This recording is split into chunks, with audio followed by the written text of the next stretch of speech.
Well, solar energy is one of the fast-growing energy sources in the world, with each year its demand increasing in every part of the world. On today's episode of Building Better Homes, we are discussing solar energy. Our guest today is Seven Stars. Let's dig into the conversation. I'm your host, Yvonne Kadzo.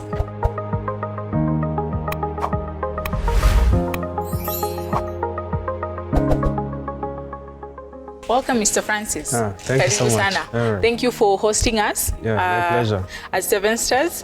So today we're discussing about solar energy. Yeah. And just before we even get into the details, what is it made of and what is the components of it?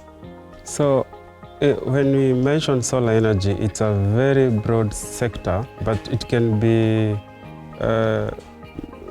broken down into two categories. We can break it down either on the solar water heating or the photovoltaic solar. Okay. On the solar water heating section, it involves heating water using sunshine. Okay. So that involves conversion of solar energy to heat energy using the thermal collectors and storing the hot water inside the storage tanks, which are usually insulated. Now, talking of the heaters and all that, maybe you can explain to us what we have here and what we have here. All right. I'll start with the solar water heating part of it. This is a very old technology which has been advancing as time goes by. It's dated back to 1900, but as time goes by, it keeps advancing and advancing, and the latest technology that is being used currently, which is so much advanced, it involves using the thermal collectors, which can either be the vacuum tubes or These are the vacuum tubes? These are the vacuum tubes, which does the absorption of the radiation from the sun. Thereafter, on the conversion of that solar energy to heat energy, it does the heating of the water. So once that water is heated up, it's stored in the storage tank, which you can see back here.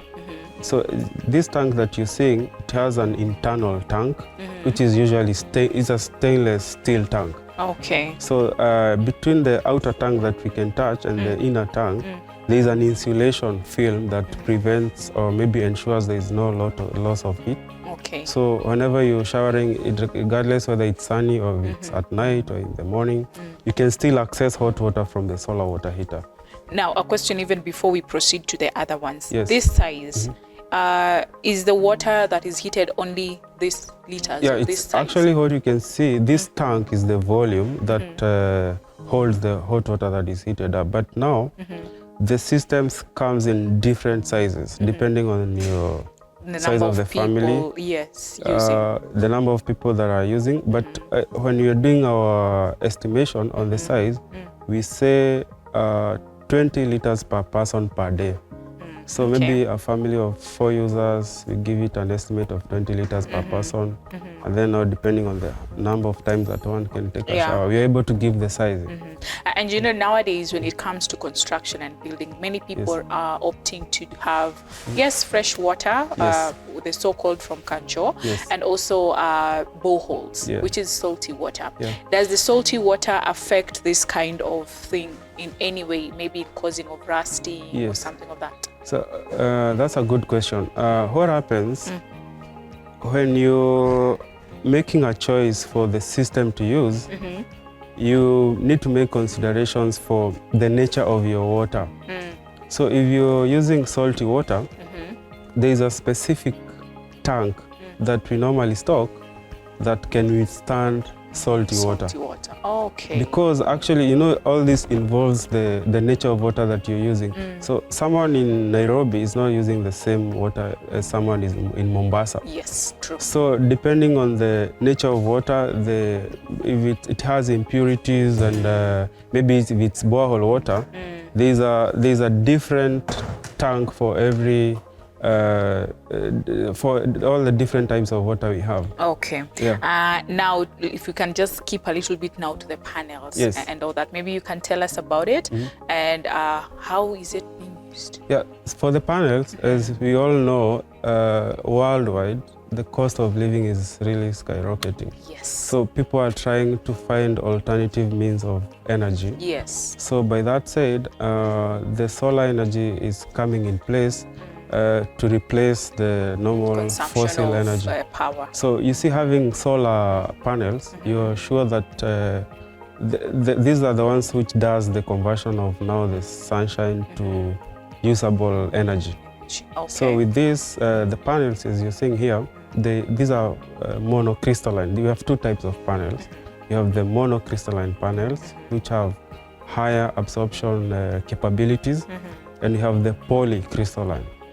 So what is the difference between the mono and the poly? The monocrystalline are more advanced, and they can also work in cloudy weathers, and they are most recommended in the tropics. Okay. But in places where we encounter winter and things as such, these ones, we recommend the poly. Okay. So now, basically, when we mention of solar panels, we need to keep in mind that once we do the conversion of now the sunshine to energy that can be consumed, there is a component we call the inverter. And also we need the storage. Because maybe if someone who is completely off-grid and when there is no sun, he might need to use the energy maybe at night and to light up the house, and also to maybe use the home appliances.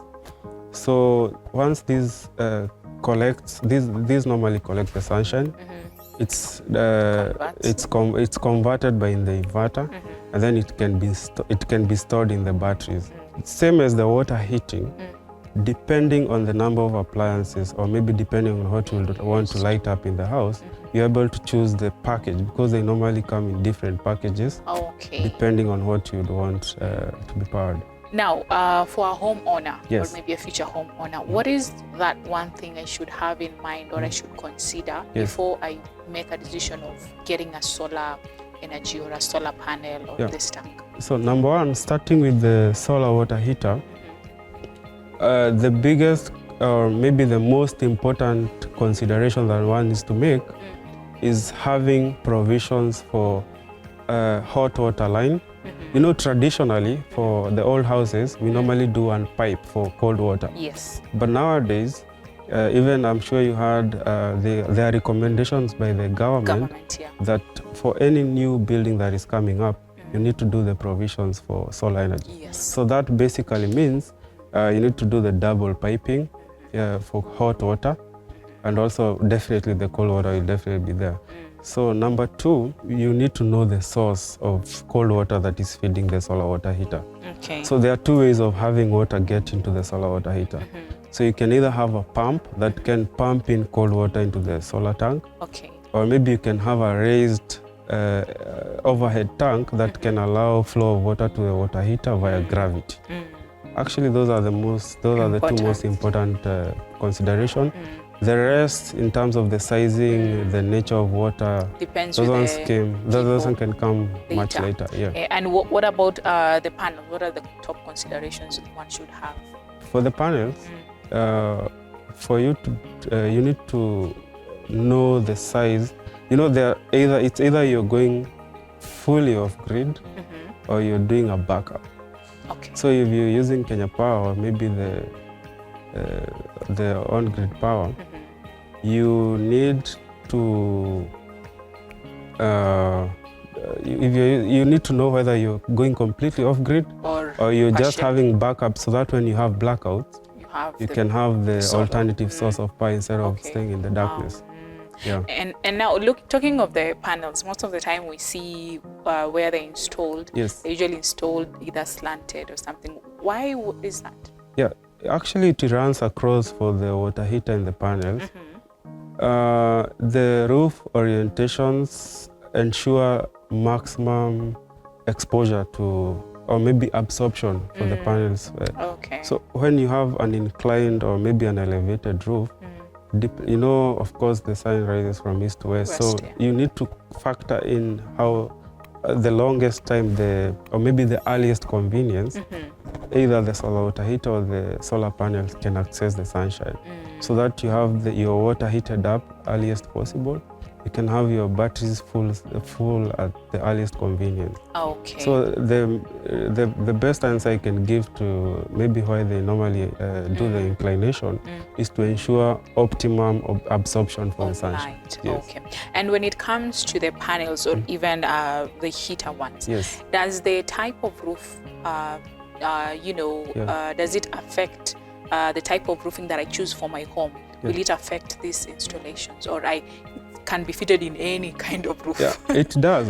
In fact, nowadays, people have really invested on roofing. And depending on how your roof is, you can either have the solar water heater or the panels installed, or some other roofs, it's not possible. So, number one, there is an angle that cannot allow maybe one to be able to work on a roof. So if you have a very high-pitched roof, say about 45 degrees, it's very hard for you to have someone climb on top of your roof and maybe have some work get done. And also for the water heater, due to its weight, it's very hard sometimes. So there's an average or maybe a standard inclination that you need to have for your roof. But mostly for the Kenyan roofs, they've all been suitable. Standard. Yeah, they've been standard. We've not encountered any issue with it. Okay, that leads me to my next question. At what point should I now start considering 7 stars in terms of installation of all this when I'm building? Is it once I've done my whole construction is done, or is it when I'm maybe in the middle, or even before I begin? At what point? So basically, just like for many big components for your house, source of energy is very, very important. So as you're beginning construct, and it's also a heavy investment. You know, most people maybe think that solar is cheap and things like that. So, but you know, it's a return on investment. It's something that once you invest, depending on the number of years, you'll have return on your investment, and there is a reliability of energy. So we advise our clients to engage maybe 7 stars at the beginning of your project or your construction. So we can walk through with you, and also when you're doing the provisions, we can always check and ensure they are all done correctly. Okay. Now, talking of solar energy, what are some of the improvements that have happened over the years, and what are their benefits? So, some of the biggest improvements that have been done is reducing the weight. If you check on the traditional, maybe the old systems, they used to be quite heavy, and maybe while you're doing the installation on top of your roof, you had even to reinforce. You had to reinforce. So the tanks that are being developed right now, they are slightly lighter. And number 2, the absorption rate is quite high. So it ensures higher efficiency. Number 3, there is the component of, say for the panels, the technology has changed. So in terms of having a hybrid inverter that can work both with the Kenya Power and also with solar. So there's so much advancement, it's quite wide. So basically, those are the few. Okay. Now, talking of installation and everything, do you guys, once someone gets either the panel or this other one, do you take them through the process of installation? Do they have to go and find someone else to install, or what happens? So on the installation bit of it, it's quite a very sensitive area, because one of the reasons why any of this can fail is using an unqualified technician. So number 1, we ensure frequent training at our institution, and also we sensitize on having qualified. You know, there are some customers who normally buy and say they have their own technician. So even for our warranty, there is a clause that states if the failure for either the PV backup or the water heater is due to the installation bit of it, the warranty is invalidated. So there's training that normally happens most on Saturdays at our office, and we advise the customers to always use the qualified technician who have been given the licenses. Okay. Yeah. And what are the benefit of having solar energy? Benefit in terms of commercially, and also when one is installing in residential places? So number one, there is reliability. As we all know, with the main source of energy here, there is a bit of unreliability. Sometimes when it starts raining, you wonder why power keeps going. So number one is reliability. Number two is saving on cost.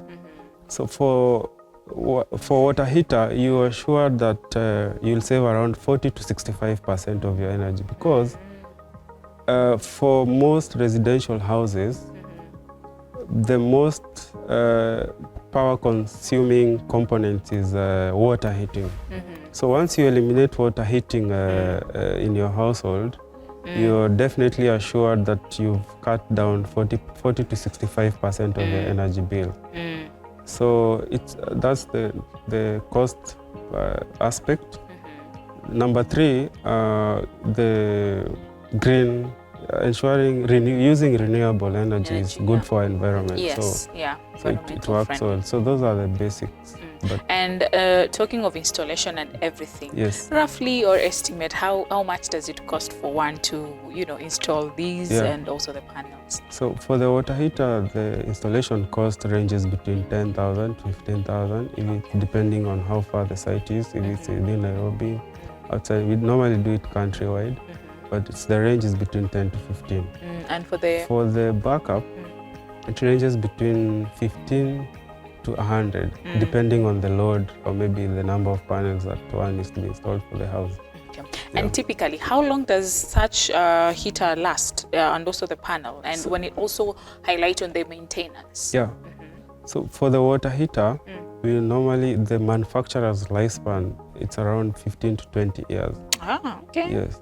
But now the biggest considerations are maybe the nature of water. If it's fresh water, the system should serve you between 15 to 20 years. If it's salt water? If it's salty water, it requires regular maintenance. So you can't tell exactly how long it can last. And talking of the maintenance, what kind of maintaining? So on the maintenance bit of it, there are components that comes in with the water heater that are normally replaced.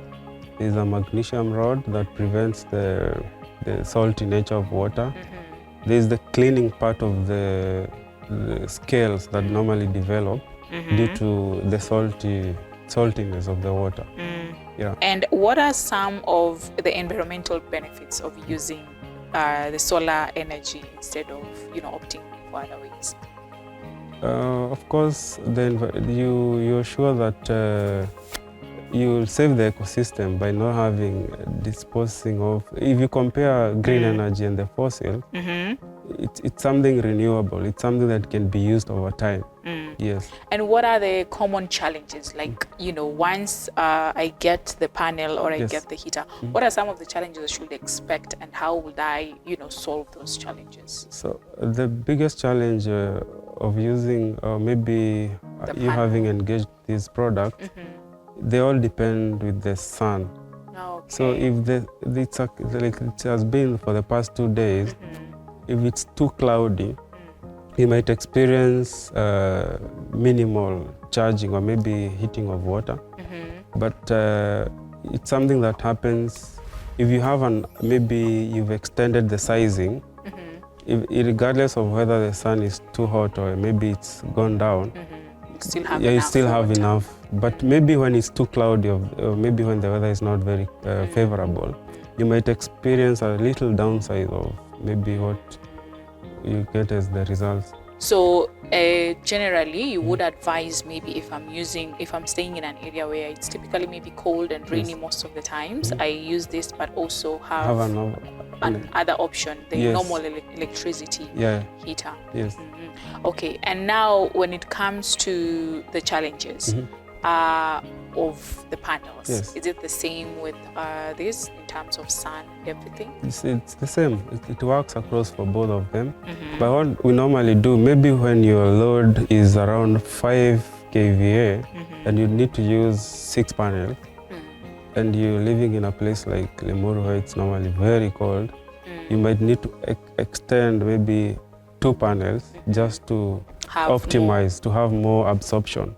So same case with the water heater. Maybe if it's a household of 4 users and it's somewhere that is quite cold, you might need 200 liters. But now if it's somewhere that the weather is not favorable, you might need a bigger tank so that it can cater for bad weather. Okay. Yes. Now, as we wind up, what tips can you give to homeowners, those who are either starting to build or are in the process of building when it comes to solar energy? The secret is going solar. It's going green. Yeah. So it's not even about the cost. It's not even about. It's basically about the reliability. With solar, you're sure you'll get both your lights on throughout. With the solar water heaters, you're sure you'll get hot water either during the day, at night, in the morning. So solar is where to go. Going green is the secret. Yeah, well, thank you so much, Francis, for having us. Thank you for all the information you've shared. Yes. Back at home, thank you so much for watching. I hope you've learned something. We've said go green. And with the current climate change that we're experiencing all over the world, it's actually pretty safe to go green. So thank you so much for watching. I hope you've learned a thing or two. If you have any questions and comments, please comment down below. See you on the next episode. My name is Yvonne Katzi.